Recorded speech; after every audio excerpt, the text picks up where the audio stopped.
Friends, स्वागत है आप सभी लोगों का हाईवे क्लासेस पर। आज हम आपको लेखपाल की जो आपका 19 जून को 2022 को जो पेपर होने वाला है उसकी आपको संपूर्ण जानकारी बनाएंगे। और इसमें हम आपको इस तरीके से कुछ बताने का प्रयास करेंगे और आप भी कुछ इस तरीके से समझना। उन चैप्टर को आप अपना टारगेट बना लेना जिससे कि आपके 80 प्लस मार्क्स आए ही आए, क्योंकि अब आप जानते हो क्योंकि 18 19 12 लाख बच्चे थे। 12 लाख बच्चों में अब लगभग 2.5 लाख बच्चा ही बचा हुआ है आपका जो मेंस एग्जाम देगा। ठीक है, अब इन 2.5 लाख में वो सारे क्रीम बच्चे हैं जिनसे आपको फाइट करनी है। अगर आप इसमें आ रहे हैं तो आप 2.5 लाख बच्चों में हैं और आप क्रीम बच्चे हैं तो आपको भी अब क्रीम क्रीम से ही टक्कर होनी है, यानी कि अच्छे बच्चे के साथ ही यहाँ पर फाइट कर रहे होंगे। तो आपको यहाँ पर सोच कर चलना है कि 80 प्लस हमारा रहेगा स्कोर, तभी हम लेखपाल मेंस एग्जाम में फाइनल में जा पाएंगे। ठीक है, अब आप जानते होंगे पेट की जो कट ऑफ आई थी वो कितनी थी, सबने अपना अपना अंदाजा लगा लिया है। अब इस पर हम लोग चर्चा नहीं करेंगे, हम बात करेंगे कि जो 19 जून 2022 को पेपर होगा उसमें हम अपनी तैयारी को कैसे करें, कौन कौन से चैप्टर हैं वो हम अपना कैसे तैयार करें। और आपको इस सिलेबस के माध्यम से ये भी पता चल जाएगा कि कौन कौन से चैप्टर हैं, ग्रामीण परिवेश में योजनाएं कौन सी पढ़नी है, वो सारी चीजें हमने यहाँ पर बता रखा है। और मैथ में कौन से चैप्टर आपको टारगेट करना है, हिंदी में क्या करना है, वो सब हम यहाँ पर आपको बताएंगे। ठीक है, परीक्षा की तिथि वगैरह सारी चीजें हम आपको यहाँ पर बता देंगे। तो चलिए बढ़ते हैं आगे इसी सीरीज पर। तो लेखपाल 2022 मेंस एग्जाम में सबसे पहले आप देख लीजिए एग्जाम यानी कि परीक्षा तिथि कब है, 19 तारीख को है। इसमें सबको आपको पता है, कोई दिक्कत वाली बात नहीं है। एडमिट कार्ड आपके जून में आ जाएंगे। ठीक है, जून के पहले सप्ताह के लास्ट तक यहाँ पर एडमिट कार्ड आपको देखने को मिल जाएंगे। एग्जाम का मोड है वो ऑफलाइन होगा, यानी कि आपको कॉपी मिलेगी, पेन एंड पेपर से आपको करना रहेगा। टोटल यहाँ पर प्रश्न कितने हैं 100 और टोटल टाइमिंग कितना 120 मिनट, यानी कि हम लोग यहाँ पर कह सकते हैं 2 घंटे मिलेंगे। बहुत होते हैं 2 घंटे। अब यहाँ पर हम आपको यहाँ पर थोड़ा सा हिंट दे दें। देखो यहाँ पर आप जानते हैं कि आपको मैथ तो पूछा जाना है 25 का, ठीक है, और यहाँ पर रीजनिंग है नहीं। तो हिंदी आप जानते हो वो भी 25 के है, और 25 का आपका हो गया ग्रामीण परिवेश, और 25 का हो गया आपका जीएस। अब आप देख रहे होंगे ये जो 75 नंबर है इसमें बिल्कुल टाइम नहीं लगता है, मतलब टाइम लगता है बिल्कुल, मतलब ना के बराबर लगता है। टाइम जो लगता है वो मैथ में लगेगा 25, इसमें आप आधा घंटा ले सकते हैं, 40 मिनट ले सकते हैं। तो यहाँ पर रीजनिंग होती है तो फिर और भी टाइम लगता है। ठीक है, मैथ रीजनिंग में लगभग बराबर रहता है।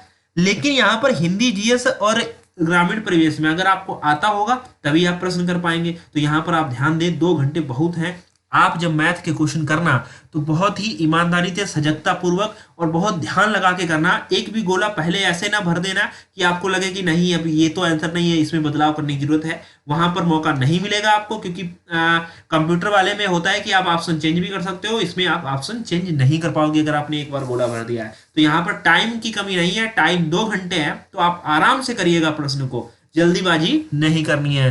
टोटल यहाँ पर कितने अंक मिलेंगे 100, और हम लोगों को कितना लाना है 80 प्लस लेकर चलना है। निगेटिव मार्किंग है यहाँ पर, नकारात्मक है वो भी 1/4 की है, तो कोई खास फर्क नहीं पड़ता है। जैसे वीडियो वगैरह में 1/2 की निगेटिव मार्किंग दे देते हैं, रेलवे में 1/3 है, इसमें चलो 1/4 ही है, तो खास फर्क नहीं पड़ेगा। ठीक है, तो चलो अब बात कर लेते हैं यूपी लेखपाल सिलेबस 2022 मेंस एग्जाम के लिए आपको क्या करना पड़ेगा। विषय आपके जानते हैं, सामान्य हिंदी है, गणित है, सामान्य ज्ञान है और ग्रामीण परिवेश है। यहाँ पर ग्राम समाज और विकास है। तो सबसे पहले बात करेंगे सामान्य हिंदी में आपको क्या क्या देख कर जाना है अच्छे से। देखो पढ़ना क्या है और याद क्या करना है, रिवीजन क्या करना है, वो सारी चीजें, और रटना क्या है, वो सब हम आपको यहाँ पर बता रहे हैं। तो सबसे पहले आपको यहाँ पर ध्यान देना है कि आपको अलंकार तैयार कर लेना है। अलंकार आप अच्छे से तैयार कर लो, रस को भी देख लो और समास को भी देख लो। ठीक है, ये जो पहले गोला बनना है इस पर देखिए, और फिर आप संधि देखना। ठीक है, और संधि विच्छेद वो तो संधि का ही पार्ट है। ठीक है, फिर आप इसमें देखेंगे, फिर और आप यहाँ पर देखेंगे। ठीक है, बस इतना ही है जिनको आपको इसमें रिवीजन करना है। क्या करना है, रिवीजन। अलंकार, रस, समास, संधि और विच्छेद, इस पर आपको जो है रिवीजन करना है कि कहाँ पर कौन सा रूल है, ये सब नियम वाले हैं चैप्टर। ठीक है, अब रटने वाले आ जाओ। तो ये जैसे पर्यायवाची हो गया, विलोम शब्द हो गया, विलोमार्थी शब्द हो गया, बहुवचन हो गया, ये सब रटना है। और रचना, और यहाँ पर ध्यान देना, रचना एवं रचयिता ये इंपॉर्टेंट है, क्योंकि यहां से भी क्वेश्चन आपसे पूछा जाएगा। तत्सम तद्भव से आपसे जरूर एक क्वेश्चन आएगा। लोकोक्ति मुहावरे से, समानार्थियां, ये सब रटना है आपको। अनेकार्थी शब्दों के लिए एक शब्द ये हो भी जाते हैं, अगर आप इनको ना भी पढ़े तो भी चलेगा। क्रिया से भावाचक संज्ञा बनाना, ये भी आपको आना चाहिए। जब आपने क्रिया पढ़ा होगा तो उसमें जरूर बताया गया होगा। कहावतें, लोकोक्ति, ये अगर आपको नहीं भी आती तो भी चल जाएगा। वाक्यांशों के लिए एक शब्द का निर्माण, आप देख लेना, थोड़े से आप 100-200 रट ले, मतलब देख के जाना है, उसी में से आपको यहाँ से पूछ लिया जाएगा। इस वाक्य में अन्य लिंग परिवर्तन, ये भी आपको, मुहावरा और उनका अर्थ, ये भी सही है। वर्तनी की शुद्धियां, ये भी आप देख लेना। वाक्य में लिंग वचन कारक, ये ध्यान देना, ये इंपॉर्टेंट बात है। लिंग वचन कारक, वर्तनी त्रुटि संबंधित अनेकार्थी शब्द इत्यादि। तो यहाँ पर ध्यान देने वाली बात है कि ये जो चैप्टर है इनको आपको अच्छे से कर जाना है। जो नियम वाले हैं, जिनमें नियम लगता है, तो आप उसको नियम के अनुसार अच्छे से ध्यान रखें। बाकी जो रटने वाले हैं आप उसको रट लीजिएगा, ठीक है। यहाँ पर आपको हिंदी में टारगेट ये चल के लेके चलना है कि हमारे हिंदी में जो क्वेश्चन सही हो जाए वो 23 प्लस सही रहे, 23 रहे, 24 रहे, 25 रहे, यानी कि हम मान चलते हैं आपको इसमें 23 लाना ही रहेगा, ठीक है।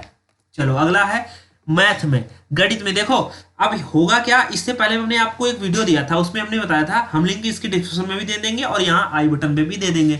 देखो ध्यान देना, गणित हमने बताया था कि जिनका मैथ अच्छा है उनको क्या करना चाहिए और जिनका मैथ अच्छा नहीं है उनको क्या करना चाहिए। दोनों को हमने 80 प्लस टारगेट लेने के लिए एक वीडियो बनाया, आप उसको जरूर देख लें। मैथ ध्यान देना, संख्या पद्धति, प्रतिशत, लाभ हानि, ठीक है। और यहाँ चले आइए, और यहाँ चले आइए, यहाँ देखो, क्षेत्र प्रमेय, आयत, वर्ग, समलंब, क्षेत्रफल और परिधि, त्रिभुज का पाइथागोरस, समांतर चतुर्भुज, केंद्रीय प्रवृत्त की एलसीएम और एचसीएफ के बीच संबंध, ये हो गया एलसीएम एचसीएफ। इतने चैप्टर जो है आप अगर तैयारी कर रहे हैं तो इनको आप पहले से ही जानते हैं, तैयार है पहले से ही, इसमें कुछ करने की जरूरत नहीं है, ठीक है। बाकी आपको एक्स्ट्रा पढ़ना है, जैसे केंद्रीय प्रवृत्त, केंद्रीय माप, समांतर माध्य, माध्य और मोड, इनका मैंने एक सीरीज स्टार्ट की है, एक मतलब चैप्टर ही पढ़ा रहा हूं इस समय। समांतर माध्य मतलब इस समय मैं चैप्टर पढ़ा रहा हूं, वो आप जानते हैं केंद्रीय माप, जिसको हम लोग कहते हैं स्टैटिक्स, वो आपको सबसे पहले हमने माध्य बताया, फिर समांतर माध्य बताया। आज हम लेक्चर देंगे उसमें आपको माध्यिका बताएंगे, फिर बहुलक बताएंगे, मोड, हिंदी में इसको, इंग्लिश में मोड कहते हैं और हिंदी में कहते हैं इसको बहुलक, ठीक है। उसका लेक्चर चल रहा है, आप हाईवे क्लासेस यूट्यूब चैनल पर जरूर देख लें। उसके बाद में जो आंकड़े हैं, तथ्यों का वर्गीकरण है, आवर्ती विवरण, तालिका बनाना, संचय आवृत्ति, तो यहां से इसको भी इसमें शामिल कर लेंगे। तथ्यों का निरूपण, बार, पाई चार्ट, हिस्टोग्राम, आवर्त, युग्मत और द्विघात समीकरण। आप हमारे हाईवे क्लास यूट्यूब चैनल पर सर्च कर लीजिए द्विघात समीकरण, बहुत सारे लेक्चर हैं, 6-6 लाख उस पर व्यूज हैं, तो आप उस पर द्विघात समीकरण का वो देख सकते हैं। द्विघात समीकरण हाईवे क्लासेस, अगर आपको नहीं आता है तो आप जरूर ध्यान रखें। तो ये जो मेन पार्ट है मैथ में, ये आपको कवर करके चलने हैं। बाकी रेगुलर पढ़ ही रहे होंगे, बाकी इन चीजों का है, तो अगर आप कमेंट में बात करोगे तो हम इन पर भी एक एक लेक्चर बना देंगे, दो, ठीक है। क्योंकि ये सारी चीजें एक ही 2 ही लेक्चर में कवर हो जाएंगी, बहुत छोटी छोटी चीजें हैं। बस आपको मैथ आ रही होगी तो इन पर, जैसे पार है, पाई चार्ट है, हिस्टोग्राम है, तो ये आता है। जैसे ये है कि इसमें केंद्रीय प्रवृत्त माप कितनी है, ऐसे करके जो क्वेश्चन बनते हैं हिस्टोग्राम वाले, ये भी ऐसे करके, तो ये भी है, ये सब आ जाते हैं उसमें मैथ में। आपने जब पेट की तैयारी करी होगी तो इनको जरूर पढ़ा होगा, क्योंकि ये जो टोटल ये 20 नंबर के थे पेट में ये 20 नंबर के थे, है ना, तो उसको आपने जरूर पढ़ा होगा। अच्छा, मैथ में बात करें तो मैथ में आपको टारगेट यहाँ पर ये लेकर चलना है कि मैथ में आपका 24 रहना चाहिए, क्योंकि इतनी मैथ कभी कठिन भी फंस जाएगी और सरल भी फंस जाएगी। तो मान लेते हैं 24 है तो सही है, 25 है तो सही है, नहीं तो आप इसको इसमें 23 जरूर ध्यान रखें। और अगर कमजोर है मैथ तो आपको 20 प्लस लेने का आना ही है। जिनकी मैथ कमजोर है वो ऐसा टारगेट सेट करें, अपने एक जो चैप्टर देख लें उसमें 20 प्लस का आपको टारगेट लेकर चलना है। जिसमें किसी को किसी में समस्या हो तो आप हमें कमेंट बॉक्स के माध्यम में बताएं। सामान्य ज्ञान की बात करें, देखो सामान्य विज्ञान, ये आपको जरूर इसमें से वो वाले पार्ट करना है। देखो सामान्य विज्ञान में 3 आ जाएगा, एक तो आ जाएगा फिजिक्स, एक केमिस्ट्री, एक बायोलॉजी। अब आप इतने तो पढ़ नहीं पाओगे, आप बायोलॉजी में पढ़ना है, आपको ह्यूमन पढ़ लेना है बायोलॉजी में।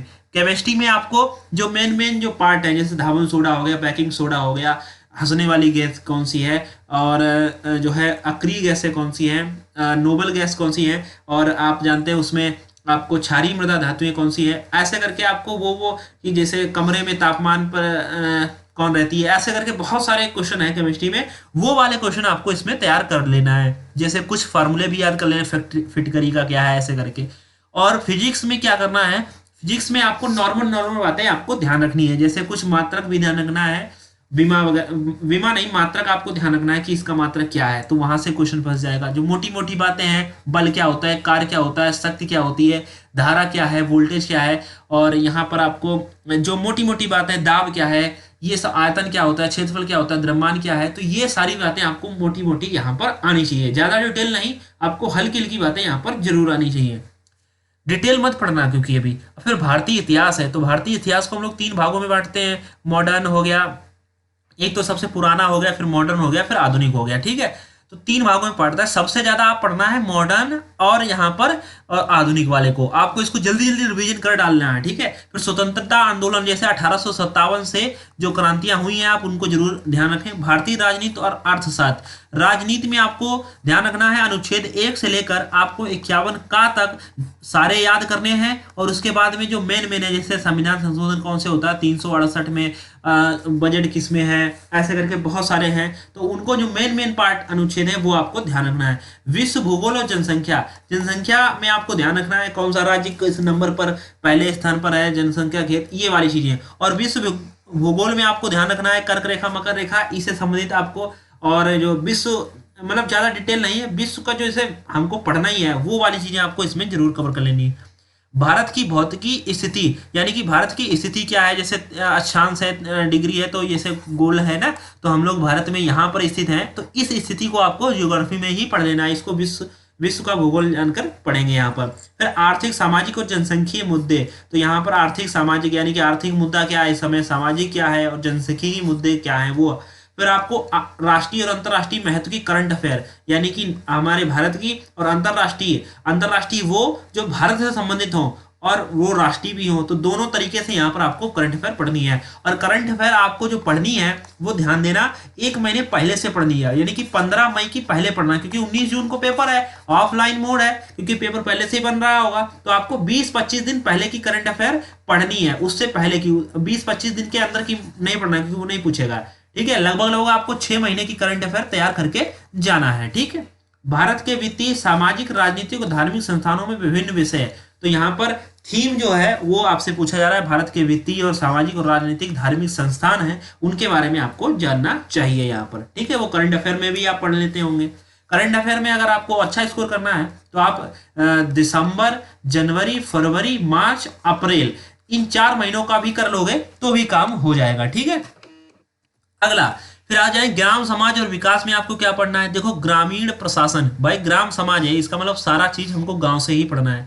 ग्रामीण प्रशासन पढ़ना है, घटक और राजस्व के कार्य क्या है, ठीक है, घटक क्या क्या होते हैं, राजस्व, प्रशासन, घटक और कार्य। फिर ग्रामीण विकास के लिए योजना, जिला योजना, मिशनरी, तो मशीनरी, और भारतीय समाज के कारक, ठीक है, कमजोर वर्ग की समस्याएं क्या है, अनुसूचित जाति, अनुसूचित जनजाति, ग्रामीण संस्थागत प्रणाली क्या है, धार्मिक सहयोग, असहयोग, ये आपको पढ़ना है। 1992 के बाद जिला योजना मिशनरी में सुधार क्या हुआ, लोगों की भागीदारी और गैर सरकारी संगठन की भूमिका आपको पढ़ना है। भारत ग्रामीण समाज, प्रकृति और विशेषताएं पढ़नी है। सामाजिक परिवर्तन यानी कि संस्कृतरण पढ़ना है। ग्रामीण समाज परिवर्तन, पश्चिमीकरण पढ़ना है, आधुनिकीकरण पढ़ना है, ग्रामीण रोजगार के स्रोत पढ़ रहे हैं, ठीक है। आप ध्यान रखना जो आपकी अनुसूची है 10, 11, 12, ये अनुसूची आप तीनों पढ़ के जाना है, इसमें क्या क्या है, ठीक है। और ग्राम से संबंधित जो भी अनुच्छेद है वो आपको ध्यान में करके जाने हैं। अब बात कर लें ग्राम विकास की, कुछ केंद्र सरकार की योजनाएं हैं, आप उनको ध्यान रखना ग्राम विकास के लिए, तो जैसे आदर्श ग्राम योजना, सूखा विकास कार्यक्रम योजना, ये जवाहर ग्राम समृद्धि योजना, अन्नपूर्णा योजना, अंत्योदय योजना, स्वजल धर योजना, ये सारी चीजें मध्यम भोजन योजना है, इंदिरा आवास योजना है, प्रधानमंत्री ग्राम सड़क योजना है, किसान पेंशन योजना है, किसान रथ योजना है, अंबेडकर ऊर्जा कृषि सुधार योजना है, आम आदमी योजना बीमा, संजीवनी बीमा है, मॉडल सिटी योजना है, वंदे मातरम और प्रियदर्शनी। ये हमने आपको मेन मेन जो योजनाएं थी, कब स्टार्ट हुई, कहाँ से स्टार्ट हुई, किसने स्टार्ट की और क्या कार्यक्रम इसमें चलता है, तो ये चीजें आपको जरूर याद कर लेनी है। इन योजनाओं को आप शॉर्टकट स्क्रीनशॉट ले लीजिए, और इसको अगर आपको नहीं पता है, किसी ने नहीं पढ़ाई है, तो आप एक एक योजना गूगल क्रोम पर सर्च कर लीजिए, जैसे आदर्श ग्राम योजना सर्च कर लीजिए। अब उसके बारे में जो भी आ जाए, एक अपनी 10-5 रुपए की जो कॉपी है आपके पास, उस पर आप नोट कर लीजिए और इन योजनाओं को 2 से 4 बार देखिए। इनमें से पक्का आपको 1 question, 2 question, 3 question, 4 question, 5 question तक फंस सकते हैं इसमें से, क्योंकि इसमें पता नहीं किसको क्या आएगा। तो आप इसको जरूर ध्यान रखें, योजनाएं आपको 3 से 4 जरूर आएंगी, तो इनमें से आपको फंसने की पक्का गारंटी रहेगी। ठीक है, तो अब हम बात कर लेते हैं इसके आगे। तो ध्यान देना, जो उम्मीदवार चयन होंगे वो पूरी तरह लिखित परीक्षा पर आधारित होंगे, यानी कि जो अभी हमने सिलेबस दिया है उस पर आधारित होंगे।